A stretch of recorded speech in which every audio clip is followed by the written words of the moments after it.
Boom, boom, boom, boom. We back with it. This morning, a lot on my mind. So just as we go through this inner quest, as we get closer to ourselves and to our true state of being, to get into alignment with the oversoul, you know what I'm saying, a higher self, the more it's gonna be released from within you. So the ancient Christians and the pagans, the East Indians, you know what I'm saying, the Vedics, the Vedic astrology, astrologists, things like this, the metaphysicians of old, they call this place we're born into the vale of tears, right? Because you come into a world full of sorrow, pain, hurt, ups and downs, you know what I'm saying? The realm of polarity, as the Egyptians called it. But as we going through our lives, we have a certain amount of tears that have to be released from our soul, right? From our essence. These things that will make your heart heavier than a feather, right?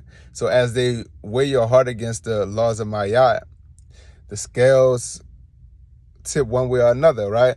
We must really look at ourselves and do this shadow work. I thought this was a perfect topic to speak on because as a man, as a masculine figure, you know what I'm saying, we tend to hold in and bottle up these emotions and bottle up this energy inside of that's trying to move and trying to escape through our tears, through our voice, through our creative expression, right? A lot of times we tend to be like, as a man, we feel like we got to be macho. And it's crazy because even with all of the movements we have and all of the acceptance we have in this culture, men as a whole still are not in touch with their feminine side, right? And feminine meaning we all have the ability to be androgynous beings, or we all are androgynous beings.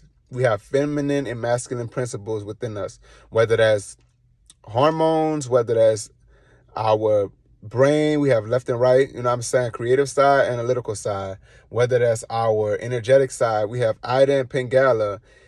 Everything in the human organism, the biological structure is androgynous. It has two halves, right? And with that being said, we have to learn to be in supreme balance, release from within us the things that bog us down. That is trauma energy that is stored up from past experience after past experience that we tend to not let out. Tears are the releasing of this energy, literally. Some people say you journal. Some people say sing it out, you know what I'm saying, scream into your pillow.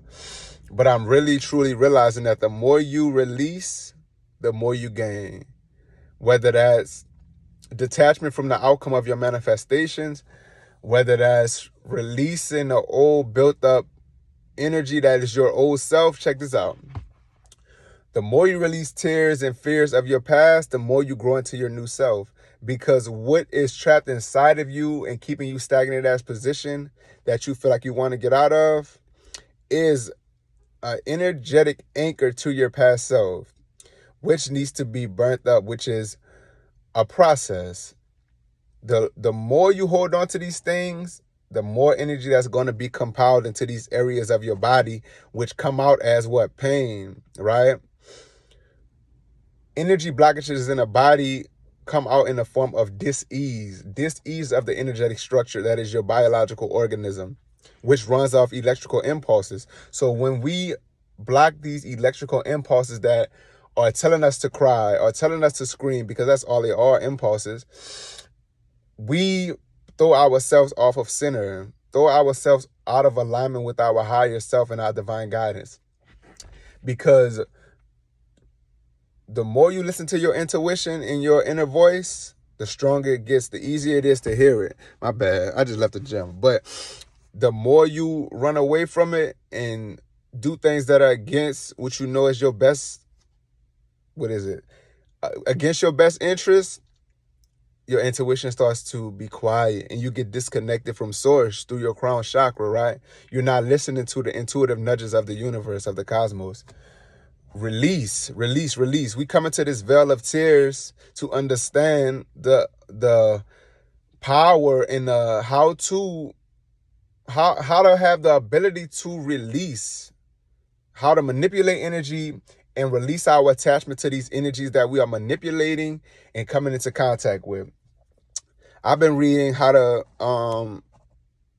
win friends and influence people. I think that's how the title go. And it made me understand we also hold on to these attachments to our need to be right. All of these things need to be released. When you release your egoic attachment to the need to prove your point, to be right, to feel like you're the baddest man on the scene, baddest woman on the scene, you level up again, because your ego is what holds you to the third dimensional reality, to your root chakra, right? Which is your fight or flight, which is your security, which is your chakra, your energy center that makes you feel like you belong in society. Most of society is functioning from that sexual center, the lower center, because we have been put in an animalistic state in this prison society that we live in, right? The more you release these blocked up energies, these fears, these doubts, these things that you suppressed in your memory, whether conscious or unconscious, the more you release them, the higher your level of spiritual attainment gets, the more easier your inner quest get. At the beginning of this, it's hard to allow yourself to release from within you what you think is you, right? Because we tend to identify with our trauma. Remember that our trauma is not us. We are the ultimate awareness, the infinite awareness, having a human experience, right? So tap into yourself, to your two halves, and release what needs to be released. Because as we go into a higher energetic frequency on this planet, you're going to hurt yourself more by not releasing all of this stored up energy, because you're going to hold yourself to a lower density than the planet is on. Understand, we are in serious times, right? So stay focused, stay dedicated to the inner mission.